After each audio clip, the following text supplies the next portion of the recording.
And although they were the largest party in the parliament, there was serious disagreement on the question of federalism, especially how to draw the federal boundaries of the country. See, these colors, like the colors in Vermont and New Hampshire, are not the colors of the trees. These are the colors of ethnic enclaves, different people living in different parts of the country. As I said in the beginning, there are 123 different ethnic communities speaking as many languages. This map shows their presence in different parts. So, some political parties advocated for ethnic federalism, like in Ethiopia. Some others advocated for ethnicity-based geographic federalism, which means drawing east-west regions in parallels. You saw the map, the Tarai parallel, mountain parallel, and the Himalayan parallels. Some others were for pure geographic economic federalism, which means drawing north-south regions, connecting the country's regions to both India and China. It is still a difficult task. We have promulgated the constitution, tentatively agreeing upon the federal units, but being unable to name them, even to name them. So what we have done is Federal Unit 1, Federal Unit 2, Federal Unit 3, etc. We don't know what names they will have. There are complications there. There is caste system that has a long history in Nepal. The caste system is basically divided into four. The upper high caste, Brahmin, Kshetri, and the middle non-caste, Janajati, indigenous group, low caste, and Dalits, very low, untouchables. So it is actually an Indian construct, social construct, imposed on Nepal by high caste elites starting in the medieval period. Two of the main marginalized groups, one from the Janajati groups, that is ethnic minorities in the Himalayan region, and the other Madheshi groups from the Tarai plains, who look very much like Indian people, supported ethnic or ethnicity-based geographic federalism. These groups felt that they were marginalized, as the statistical data showed that their representation in the national politics and bureaucracy was very low. Pahari and mid-mountain elites were opposed to ethnic federalism. And you can see that these are all former prime ministers. And they come from Brahmin elites, high caste. It so happened, somebody took this picture and I was able to find, and all of them are Brahmins. And the extreme left, I think for you, is the current prime minister. He is a leader of a soft Communist Party, United Marxist Leninist Party. They are opposed to federalism, or ethnic federalism at least, on economic grounds and the question of social integration of the country.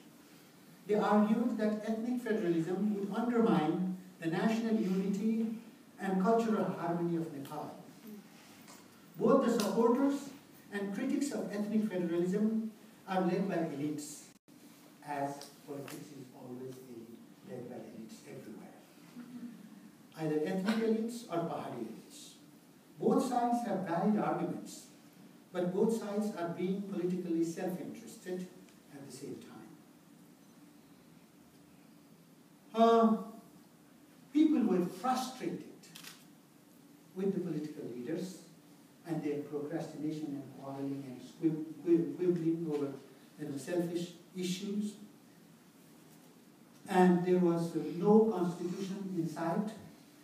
Suddenly, Nepal was hit on April by massive earthquake, the greatest since 1934.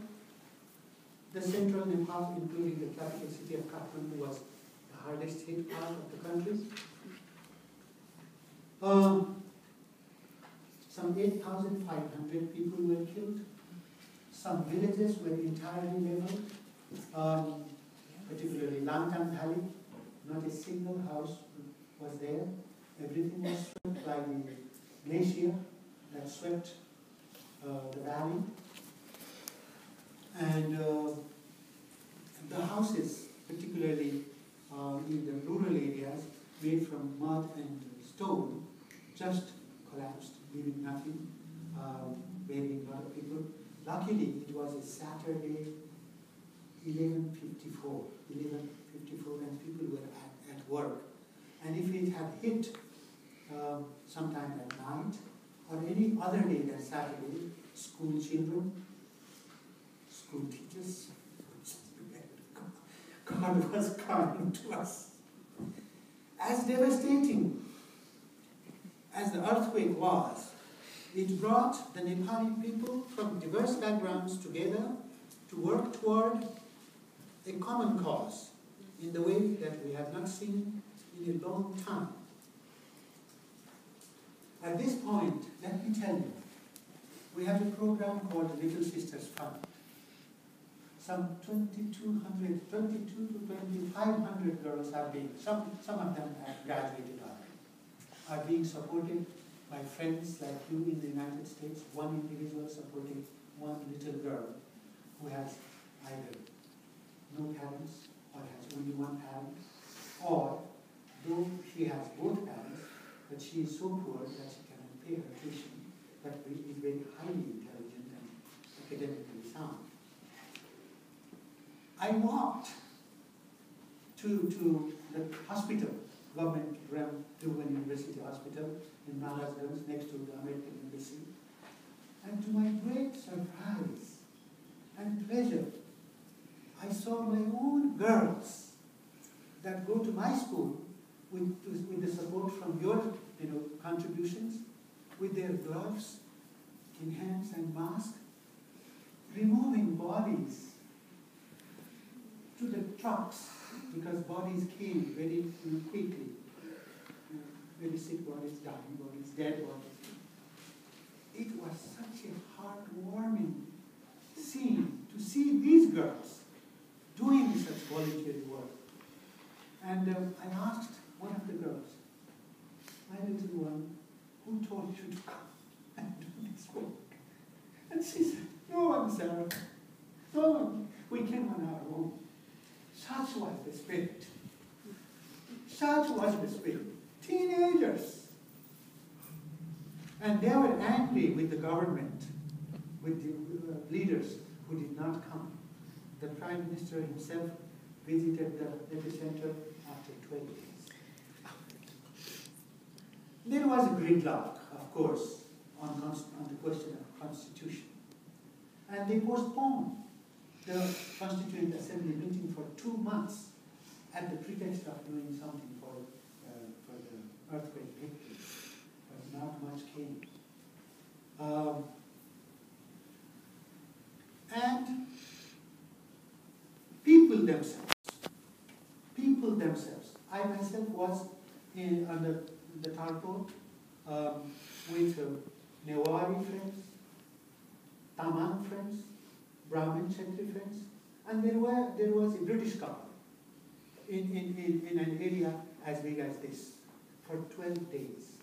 We were so scared we could not walk into our house, and the aftershocks were so strong and so frequent. People were crying, screaming for help, and this unity of people reminded me of what I had read in Shakespeare, misery a quincy man with strange bedfellows. And see, we were living under such tents or whatever you call them, shacks, tarpaulins, and then this led the politicians or forced them to move fast and draft the Constitution. Because they were quarreling so much, they had not done any drafting. So what they did was, they invited different groups women's groups, children's rights groups, ethnic rights groups, LGBT groups, or whoever groups wanted to give their written suggestions to be incorporated into constitutions, and hurriedly compiled them and made 220-page long constitution for a small country like ours, whereas your constitution is hardly 8 or 9 pages. Right? We have very thick constitution. So this constitution was written in an atmosphere of hope, mixed with concerns, and passed with overwhelming majority, and got support from minorities in every ethnic group. Nepali Congress and Communist Party of Nepal Unified Marxist-Leninists in the coalition government have 2/3 majority that required to pass the bill or amendment to constitution, but many other smaller parties, such as the right-wing Rashtriya Prajatantra Party or pro-monarchist party with 25 seats, and the left-wing Nepal Workers and Peasants Party, and also National People's Front, etc., who were completely opposed to the very idea of federalism, came to agreement to adopt the constitution. So out of the total 106 members of Constituent Assembly, 537 signed the historic document. I think it was remarkable, almost 90% representatives signed it.